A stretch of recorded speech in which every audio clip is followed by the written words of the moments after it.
छठी माई कर छठी माई कर तानी हम पूजनवा दीनानाथ दर्शन दिहा भोरे भोर। छठी माई कर तानी हम पूजनवा दीनानाथ दर्शन दिहा भोरे भोर। हम त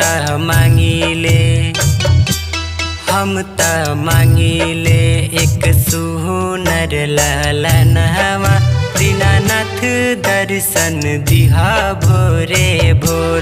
छठी माई कर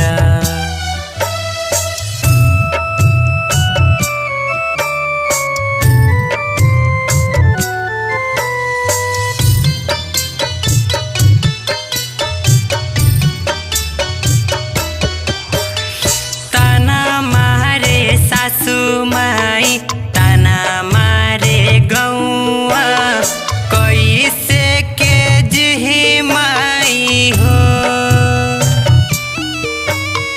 बाझिन बाझिन कही के जमाना पुकारे कैसे के रही माई हो। कैसे के रही माई हो। सहल सहात नइखे सहल सहात नइखे जाते बा कहनवा दीनानाथ दर्शन दिहा भोरे भोर। छठी माई कर तानी हम पूजनवा दीनानाथ दर्शन दिहा भोरे भोर। छठी माई कर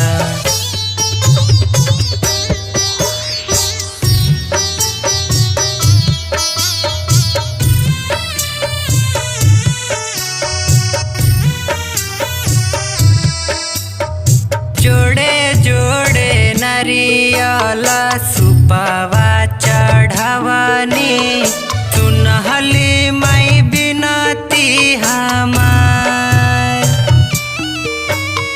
सैया दीपक अर्घ देता छठी मैया करह दी जिंदगिया उधार। करह दी जिंदगिया उधार। झर झर बहेला झर झर बहेला अखिया से मोरा लोरहवा दीनानाथ दर्शन दिहा भोरे भोर। छठी माई कर तानी हम पूजनवा दीनानाथ दर्शन दिहा भोरे भोर। छठी माई कर तानी हम पूजनवा दीनानाथ दर्शन दिहा भोरे भोर। छठी माई कर छठी माई कर छठी माई कर।